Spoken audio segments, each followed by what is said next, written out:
नमस्कार दोस्तों, स्वागत है आपका मेरे चैनल लेजेंड्स बायोग्राफी में। तो दोस्तों, आज हम और एक लेजेंड्स के बारे में आपको बताने वाले हैं जिनका नाम है आशा भोसले। आशा भोसले का जन्म 8 सितंबर 1933 को गोवार सांगली में हुआ था, जो उस समय सांगली अब महाराष्ट्र की सलामी रियासत में था। उनके पिता दीनानाथ मंगेशकर मराठी और कोंकणी थे। उनकी मां शेवंती गुजराती थी। आशा भोसले के पिता मराठी संगीत मंच पर एक अभिनेता और शास्त्रीय गायक थे। 9 साल की उम्र में उनके पिता की मृत्यु हो गई और इसलिए उनका परिवार पुणे से कोल्हापुर और फिर मुंबई चला गया। परिवार की मदद के लिए उन्होंने और उनकी बड़ी बहन लता जी ने फिल्मों में गाना और अभिनय करना शुरू कर दिया। उनका पहला फिल्मी गाना मराठी फिल्म माजाबाई 1943 के लिए चला चला नौबाला था। संगीत दत्ता दावेचकर ने तैयार किया था। उन्होंने 1948 में हिंदी फिल्म चुनरिया के लिए एक गाना गाया और वे गाना सावन आया था। ये पहली हिंदी फिल्म थी जिसके ज़रिए उन्होंने अपनी शुरुआत की। उनका पहला एकल हिंदी फिल्म गाना 1949 में फिल्म रात की रानी के लिए था। 16 साल की उम्र में उन्होंने अपने परिवार की इच्छा के विरुद्ध 31 वर्षीय गणपतराव भोसले से शादी कर ली। यह विवाह बुरी तरह विफल रहा और गणपतराव ने उन्हें घर से निकाल दिया। वह अपने तीसरे बच्चे के गर्भवती होने के दौरान 2 बच्चों के साथ अपने मायके आ गई। उन्होंने गाना गाना, पैसा कमाना और अपने बच्चों के जिम्मेदारियां निभाना जारी रखा। 1980 में उन्होंने राहुल देव बर्मन से विवाह किया। आशा भोसले एक बेहतरीन रसोइया है और खाना बनाना उनके पसंदीदा शौक में से एक है। टाइम्स ऑफ इंडिया के साथ एक साक्षात्कार में जब उनसे पूछा गया कि यदि उनका गायन करियर आगे नहीं बढ़ता तो क्या होता, तो उन्होंने कहा, मैं एक रसोइया बन जाती। मैं 4 घरों में खाना बनाती और पैसे कमाती। खाना पकाने के प्रति अपने प्यार के कारण वे एक सफल रेस्टोरेंट व्यवसाय में आ गई। वे दुबई और कुवैत में आशा के नाम से रेस्टोरेंट चलाती है। अन्य रेस्टोरेंट अबू धाबी के खालदिया मॉल, दोहा के विल्गियो और बहरीन के सिटी सेंटर मॉल काहिरा मिस्र में है। वे रेस्टोरेंट के रोज़मर्रा के कामों में शामिल नहीं है। इसकी देखभाल वाही समूह करता है। वह रसोई और सजावट का ध्यान रखती है।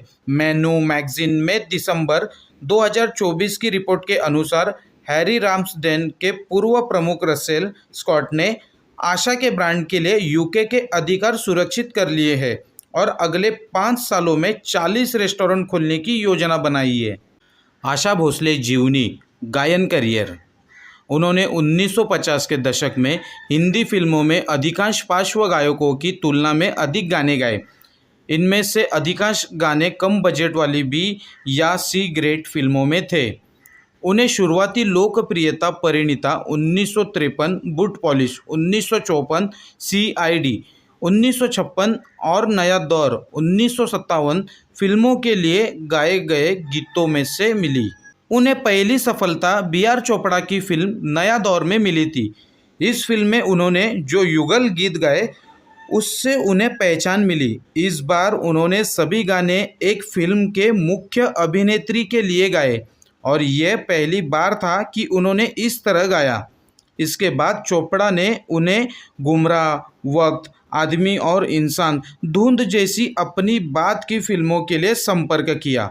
नैयर के साथ उनके सहयोग से भी उन्हें सफलता मिली।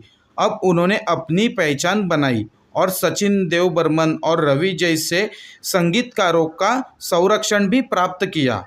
1966 में फिल्म तीसरी मंजिल के लिए संगीत निर्देशकों में से एक RD बर्मन के साथ युगल गीत गाकर उन्हें काफ़ी लोकप्रियता मिली। रिपोर्ट्स के अनुसार जब आशा जी ने डांस नंबर आजा आजा सुना तो उन्हें लगा कि वे इस पश्चिमी धुन को नहीं गा पाएंगी। उन्होंने इसे एक चुनौती के रूप में लिया और लगभग 10 दिनों तक इसका अभ्यास किया और आजा आजा के साथ साथ उन्हें ओ हसीना जुल्फ़ों वाली जाने जहाँ और ओ मेरे सोना रे सोना रे सोना जैसे गाने गाए, जो सफल नंबर बन गए और अलग पहचान हासिल की। RD बर्मन के साथ आशा जी के सहयोग ने कई हिट फिल्में दी और इसके परिणामस्वरूप उनकी शादी भी हुई। वे 1960 से 70 के दशक में हिंदी फिल्मों की अभिनेत्री और नर्तकी हेलन की आवाज़ भी थी। उनके कुछ अन्य प्रसिद्ध गीत हैं पिया तू अब तो आजा, कारवा और ये मेरा दिल तू, डॉन आदि। 1980 के दशक तक उन्हें उनकी क्षमताओं और बहुमुखी प्रतिभा के लिए माना जाता था और कभी भी उन्हें कैबरे गायिका और एक पॉप गायक के रूप में भी चित्रित किया जाता था। फिर से उन्होंने कुछ अलग करने की कोशिश की और 1981 में उन्होंने रेखा अभिनीत फिल्म के लिए विभिन्न गज़ल गाने का प्रयास किया। उमराव जान, जिनमें दिल चीज़ क्या है, इन आँखों की मस्ती के, ये क्या जगह है दोस्तों और जस्टजू जिसकी शामिल है। उन्होंने अपने गज़लों के लिए अपना पहला राष्ट्रीय फिल्म पुरस्कार जीता।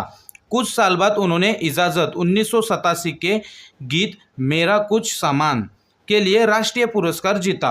इतना ही नहीं, उन्होंने 1995 में फिल्म रंगीला में एक्ट्रेस उर्मिला मातोंडकर के लिए गाना गाया था। उनके गाए गाने हैं तना तना और रंगीला रे। 2000 के दशक के दौरान आशा जी की कई गाने चार्ट बस्टर बन गई, जिनमें लगान 2001 से, राधा कैसे ना जले, प्यार तूने क्या किया 2001 से, कमबख्त इश्क, फिलहाल 2002 से, ये लम्हा और लकी लिप्स शामिल है। अक्टूबर 2004 में आशा जी द्वारा एल्बम गीतों का एक संकलन the very best of Asha Bhosle the queen of Bollywood record किया गया था, जो 1966 और 2003 के बीच रिलीज हुई एल्बम और हिंदी भाषा की फिल्मों के लिए थे। उन्होंने 2012 में सुरक्षेत्र को भी जज किया था। 79 साल की उम्र में उन्होंने 2013 में माई फिल्म में मुख्य भूमिका में डेब्यू किया था।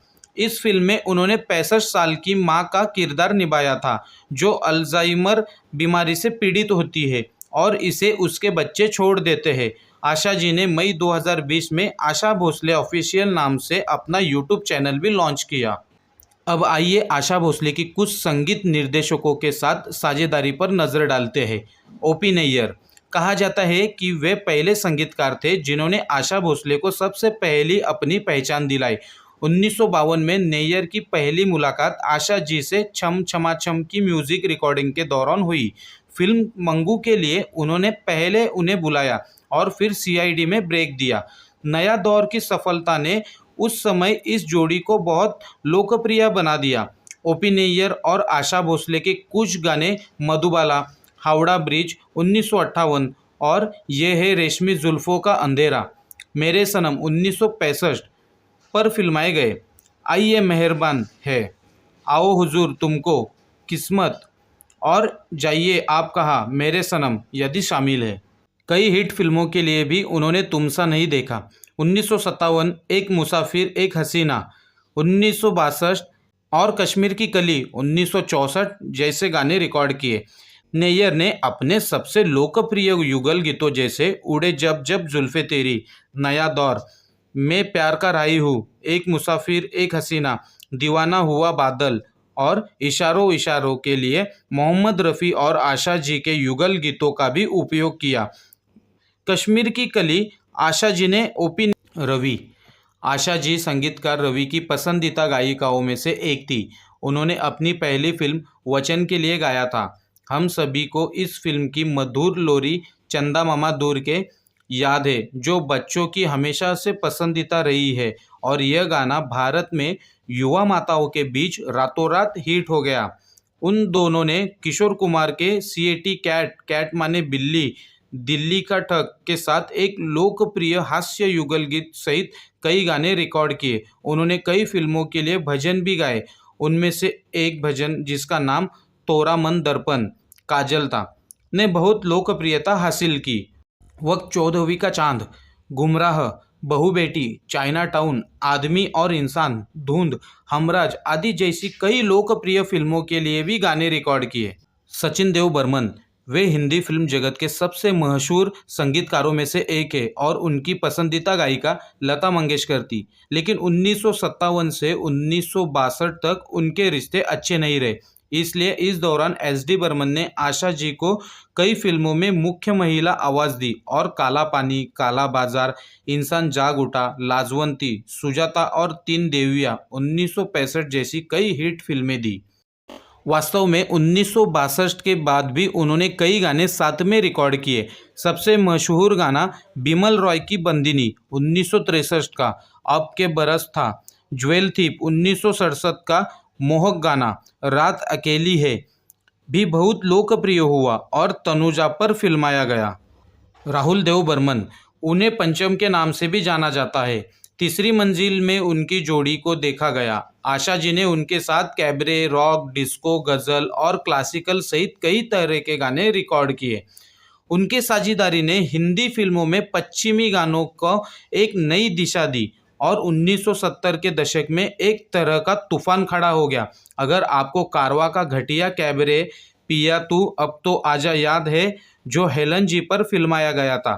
इसके अलावा दम मारो दम, हरे रामा हरे कृष्णा 1971, सेक्सी दुनिया में अपना देश 1972 और रोमांटिक चुरा लिया है तुमने, यादों की बारात 1973। बर्मन जी ने आशा जी और किशोर कुमार के युगल गीत भी रिकॉर्ड किए और कुछ प्रसिद्ध गाने जाने जान, जवानी दीवानी और भाली भाली सी एक सूरत, बुद्ध मिल गया है 1980 के दशक में बर्मन और आशा जी ने कई गाने और लोकप्रिय युगल गीत ओ मारिया रिकॉर्ड किया। आशा जी ने 1989 में आर.डी. बर्मन से शादी की और उनका रिश्ता उनके मृत्यु तक चला। बर्मन जी ने आशा जी ने 1989 में आर.डी. बर्मन से शादी की और उनका रिश्ता उनके मृत्यु तक चला। बर्मन जी ने आशा जी से कुछ बंगाली गीत भी गवाए। तो दोस्तों, आपको कैसी लगी आशा भोसले जी की बायोग्राफी? अगर आपको वीडियो अच्छी लगी हो तो वीडियो को लाइक, शेयर और चैनल को सब्सक्राइब जरूर करें।